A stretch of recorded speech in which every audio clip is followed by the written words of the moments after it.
इसका सीधा सीधा अंतर्राष्ट्रीय व्यापार जो भारत का है उस पर प्रभाव पड़ेगा, कीमतों पर फर्क पड़ेगा। और जिस तरह से 2014 से पहले नरेंद्र मोदी इसको मुद्दा बनाते थे, आज वो कैसे अपने ही पुराने वीडियो जब देखते होंगे तो उन पर क्या गुजरती होगी, ये सोचकर हमें भी हैरानी होती कि देखते तो होंगे, नहीं तो हम ही दिखा देंगे, वो अलग बात है। आज अर्थव्यवस्था की स्थिति ऐसी है कि सामने दिखाई दे रहा है इन्फ्लेशन बहुत ज़्यादा बढ़ने वाली है। एक जंग छिड़ी हुई है जहां हमने हमारी विदेश नीति की जो ढुलमुल विदेश नीति रही है उसका प्रभाव भारत को सीधे सीधे झेलना पड़ रहा है। स्ट्रेट ऑफ हॉर्मुज चीन के लिए खुल सकता है, जापान के लिए खुल सकता है, रशिया के लिए खुल सकता है, भारत के लिए अभी खुलने में आनाकानी हो रही है क्योंकि हमारी विदेश नीति की का सीधा सीधा दुष्प्रभाव है। आ रहा है जो आप कह रहे हैं कि कुछ शिप तो आ रहे हैं, हालांकि उसके ऊपर क्रिटिक्स ये कह रहे हैं कि सिर्फ 1.5 दिन की ही सप्लाई है। वो तो खैर चलिए वो ठीक है, उसमें भी आपने जो उनके सेलर्स रोक रखे थे उनको छोड़ा, तब जाकर उन्होंने वो शिप्स छोड़ी। इस तरह से विदेश नीति नहीं होती। ये जो हमारे रिश्ते, ऐतिहासिक रिश्ते ईरान के साथ रहे हैं, उनके ऊपर जो हमला भारत की सरकार ने बोला है उसका नुकसान एक एक उपभोक्ता को झेलना पड़ेगा। बहुत कुछ कमजोर हो चुका है और कमजोर हो रहा है।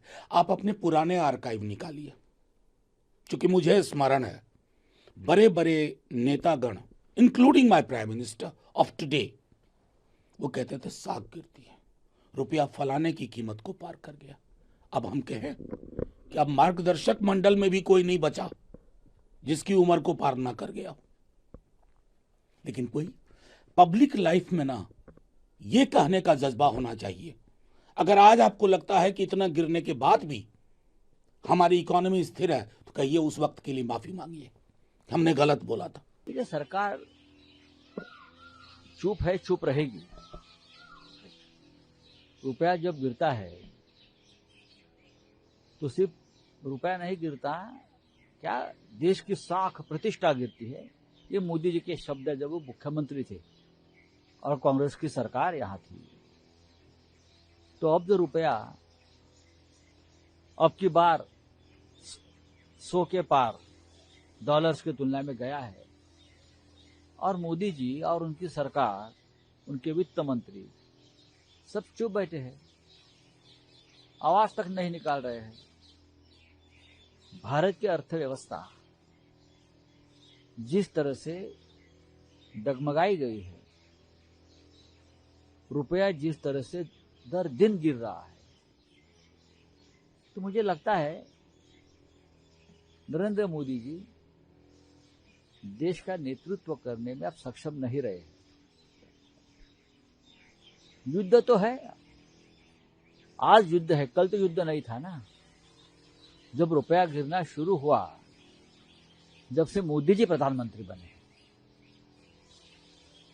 जब से मोदी जी प्रधानमंत्री बने, ये सरकार आई है, तब से रुपया गिरने का सिलसिला शुरू हुआ है। मोदी जी आज भी चुनाव प्रचार में व्यस्त है, उनको रुपया की चिंता नहीं है, इतना ही मैं कहूंगा। तब क्या कहेंगे मोदी जी से? मोदी जी से इतना ही कहूंगा, मोदी जी अब झोला उठाओ और चले जाइए। ये हमारे देश की विदेश नीति पूरी तरह से फेल हो चुकी है और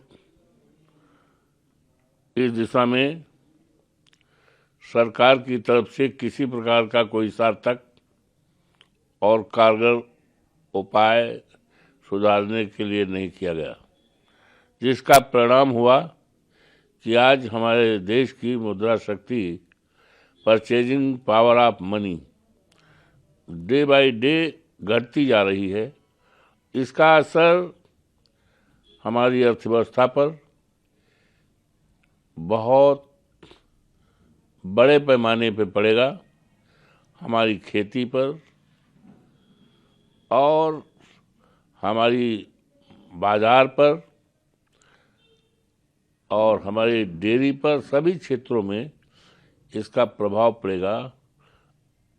लेकिन और जिस तरह से जल्दी जल्दी तेलों का दाम बढ़ता जा रहा है